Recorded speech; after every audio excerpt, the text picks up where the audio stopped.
don't know much more I can take, dude. You'll be fine. Once everybody gets back home, you'll start to feel better. Stand by for words from Strike Group Commander. Good morning, Nimitz and Tigers. 6 months ago today, we departed San Diego, and before we execute our return to home port, I wanted to take a few minutes to say thank you for the superb deployment performance.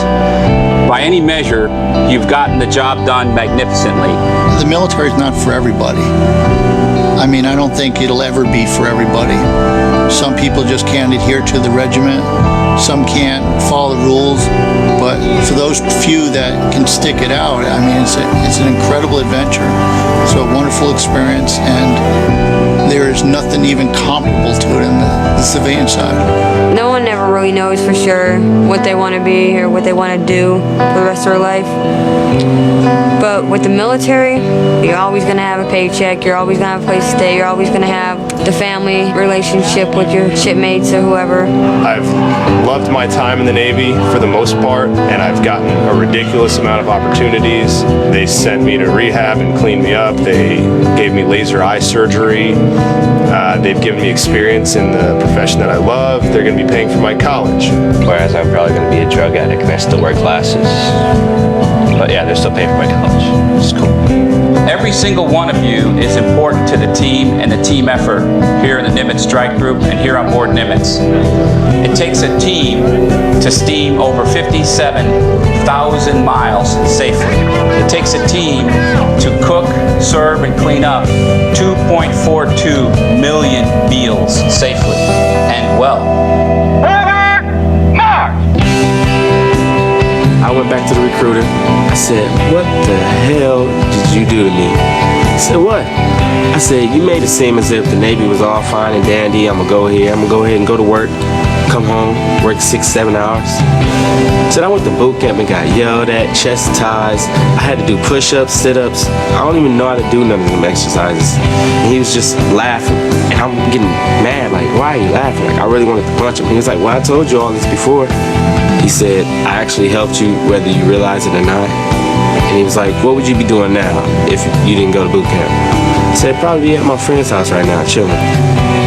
And I just sat there and I said, did I just say that out loud?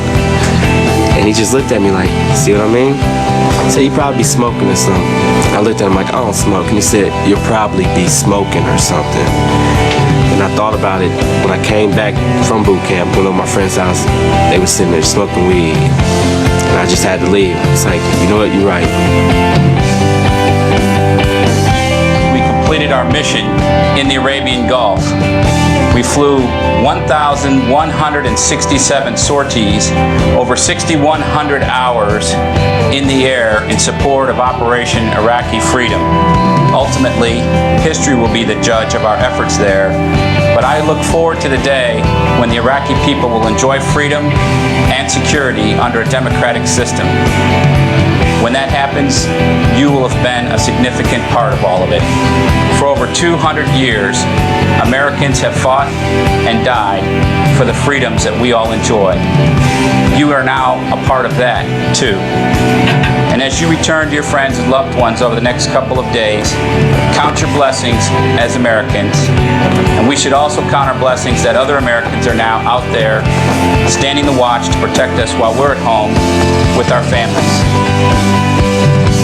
Sacrificing yourself and a very big relationship and a child for the sake of this country is what America is all about. But there comes a point where how much sacrifice will it take to actually stop war? I missed my daughter the most. It kind of hurts to be away from her for so long. This is time that I'm not going to be able to rewind and get back and replay and say, okay, well, you know what, let's start over again, and this time I'm not going out. But it shows her that I'm willing to sacrifice to make things better for her, to make things better for everybody in America.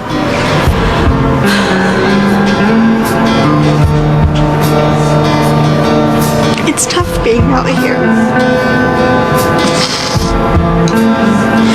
Part of me doesn't want to do it, but if I don't, who will?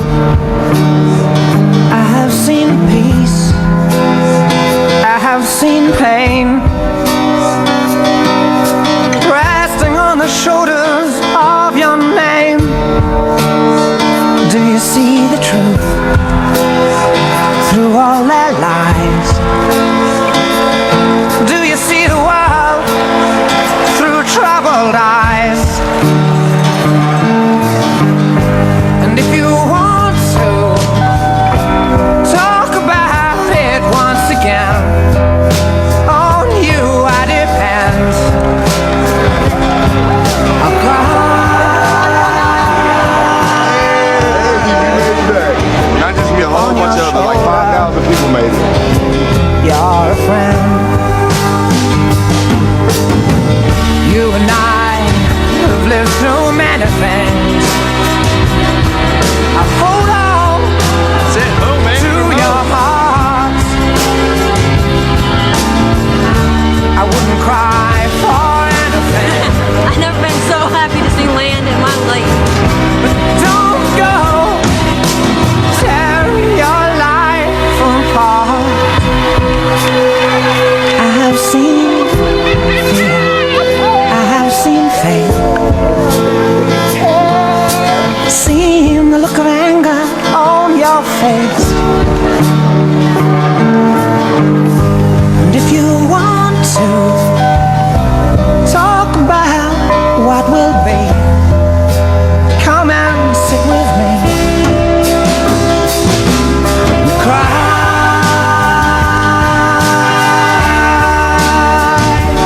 On my shoulder, I'm a friend. And if you want to talk about it anymore, lie here on the floor, cry.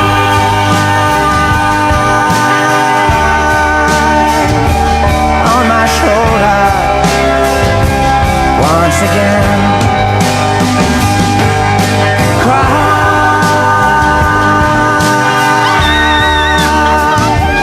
On my shoulder, I'm a friend.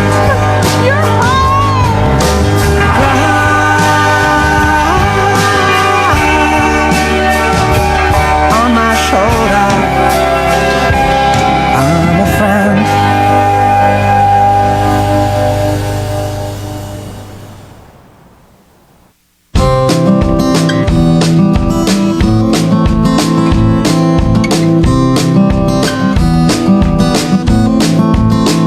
Rainbow Afro. This is a song for all the people long ago who laid their plans with calloused hands. They labored in the sun.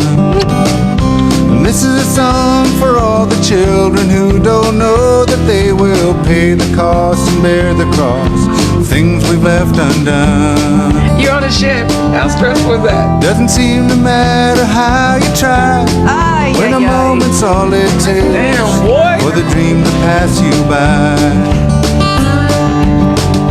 And in the corner of your mind, do you count the twists of fate? And do you ever wonder why the song remains the same?